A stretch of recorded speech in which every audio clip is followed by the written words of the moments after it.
शीतोष्ण कटिबंधीय चक्रवात से संबंधित जो क्वेश्चन मैंने आपको दिया था, के कुछ आंसर यहाँ पर भेजे हैं, उनमें से एक कॉपी का हम आज रिव्यू करेंगे। देखो क्वेश्चन क्या था कि शीतोष्ण कटिबंधीय चक्रवातों पर संक्षिप्त टिप्पणी लिखें और यह भारत को कैसे प्रभावित करता है।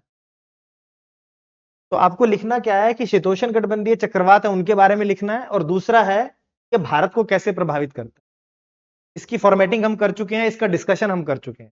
अब हम देखेंगे कि उसके आधार पर हम इसको कैसे चेक करें। तो मैंने आपको बताया था कि जो शीतोष्ण कटिबंधीय चक्रवात पर संक्षिप्त टिप्पणी है और भारत पर इसका क्या प्रभाव है, इन दोनों को लगभग 50-50% में तो आपको लिखना ही चाहिए। कि इंपैक्ट वाला जो पार्ट होता है वो ज्यादा इंपॉर्टेंट होता है, उस पर ज्यादा फोकस करना चाहिए।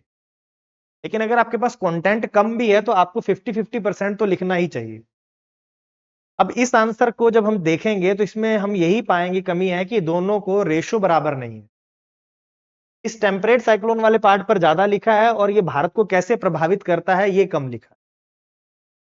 देखो अगर यहां पर देखें, शुरुआत में उन्होंने इंट्रो लिखा, बहुत अच्छा लिखा, क्वेश्चन बहुत अच्छा लिखते हैं। देखो इंट्रो बिल्कुल ही सटीक लिखा है। शीतोष्ण कटिबंधीय चक्रवातों का निर्माण 35 से 65 डिग्री के मध्य दोनों गोलार्धों में ध्रुवीय वाताग्रों के सहारे तो विपरीत स्वभाव वाली वायु राशियों के अभिसरण से होता है। ब्रैकेट में देखो ठंडी एवं गर्म दोनों लिखा है।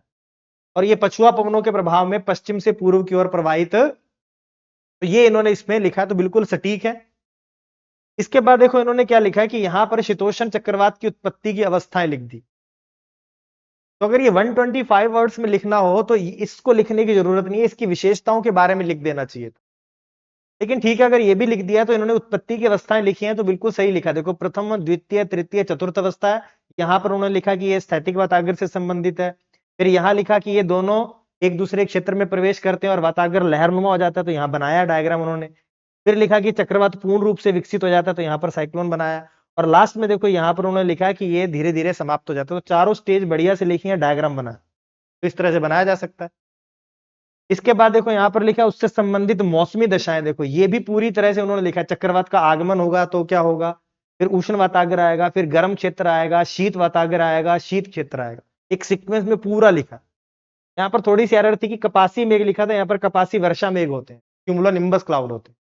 तो पूरे के पूरे देखो इसमें उससे संबंधित मौसमी दशाओं को उन्होंने लिख दिया। ये आर्ट कुछ ही लोगों के पास होती है जो बहुत कम जगह में बहुत सारी ज्यादा चीजें लिख देते हैं। देखो बिल्कुल बिल्कुल एग्जाम के पॉइंट से लिखा है, देखो बिल्कुल बिल्कुल सही लिखा है, अच्छे से लिखा है और साफ साफ लिखा है, कहीं कटिंग नहीं है। तो ये आपको ध्यान में रखना है। और दूसरा देखो उसके बाद उन्होंने ये शीतोष्ण कटिबंधीय चक्रवातों की उत्पत्ति का क्षेत्र बता दिया। तो यहां चाहते तो वो एक डायग्राम बना सकते थे जो शुरू शुरू में मैंने बना के दिखाया था टेम्परेट साइक्लोन का। और अगर यहां आप आओगे, देखो यहां पर उन्होंने शीतोष्ण कटिबंधीय चक्रवात की उत्पत्ति का क्षेत्र बताया। तो ये डायग्राम ठीक है, इसको थोड़ा छोटा बना देना चाहिए, बहुत जगह ले गया, देखो हाफ पेज ले गया। और उसके बाद देखो यहां पर लिखा भारत पर प्रभाव। भारत पर प्रभाव में लिखा है कि ये पश्चिमी विक्षोभ से भारत में, उत्तरी पश्चिमी भारत में शीतकालीन वर्षा होती है। यहाँ पर बर्फबारी होती है जिससे हिमालय नदियां बारहमासी रहती हैं। गेहूं और रबी की फसल के लिए इंपॉर्टेंट है। तापमान को नियंत्रित करने में भूमिका, ये ठीक लिखा है।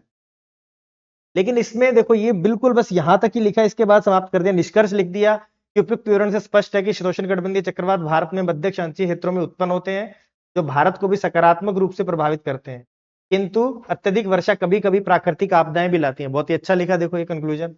अतः मौसम पूर्वानुमान, जल प्रबंधन, फसल अनुसंधान, जन जागरूकता आदि में इनसे अधिक लाभ उठाया जा सकता है, सुझाव भी दिया। ये अच्छा लिखा कंक्लूजन इन्होंने। लेकिन देखो यहां पर जो भारत पर प्रभाव था बहुत ही कम है। देखो इस पार्ट को बढ़ाने की जरूरत थी। और यहां पर मैंने साथ में लिख दिया, देखो शीतलहर पे लिखना था, प्री मानसून रेनफॉल पे लिखना था जिससे हीट वेव कम हो जाएगी। बादल फटना मैंने लिखा है कि देखो यहां लिख के दिया है कि बादल फटना, कोहरा, लैंडस्लाइड, जल संसाधन, टूरिज्म, ट्रांसपोर्ट, इन सब पे लिखना था। और वेस्टर्न डिस्टर्बेंस के बारे में भी कुछ बेसिक लिखना था कि ये इनकी उत्पत्ति कहाँ होती है, भारत में कौन सी जेट स्ट्रीम के साथ ये पहुंचते हैं, किन क्षेत्रों में वो प्रभावित करते हैं, इनकी भारत में फ्रीक्वेंसी क्या है। तो ये एक पेज का ही आना था। तो अगर इसको थोड़ा छोटा करते तो ये वाला पार्ट बढ़ जाता, तो 125 वर्ड्स में ही ये कंप्लीट हो जाता, ये डायग्राम थोड़ा छोटा हो जाता। और यहां पर अगर 125 वर्ड में लिखना था तो ये वाले क्षेत्र में इसमें से किसी को कम किया जा सकता। लेकिन ठीक है, अगर 200 वर्ड्स में है तो इस वाले पार्ट को, अब जो देखो ये तो देखो इतने पेज पे खत्म हो गया था 1.5 में, तो बचा हुआ 1.5 जो था 3 पेजेस में, वो मौसम पर लिखना था। मौसम वाला पार्ट कम है। तो ये ध्यान में रखना है, आप जब भी लिखो तो क्वेश्चन को बैलेंस्ड लिखो, बैलेंस्ड अप्रोच होनी चाहिए।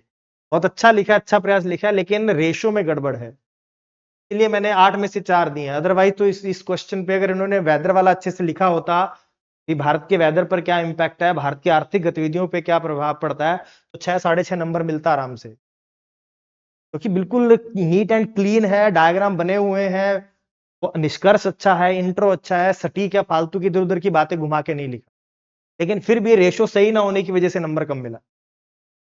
तो ये आपको ध्यान में रखना है, और इसका पूरा डिस्कशन मैंने कर दिया है आपकी पिछली क्लास में, आप उसको जाके यूट्यूब पर देख लेना। और नेक्स्ट क्वेश्चन जो है वो कम्युनिटी बॉक्स में आ जाएगा आपको, और वो टेलीग्राम चैनल पर भी आपको भेज दिया जाएगा कि कौन सा लिख के लाना है। मिलते हैं नेक्स्ट क्लास में।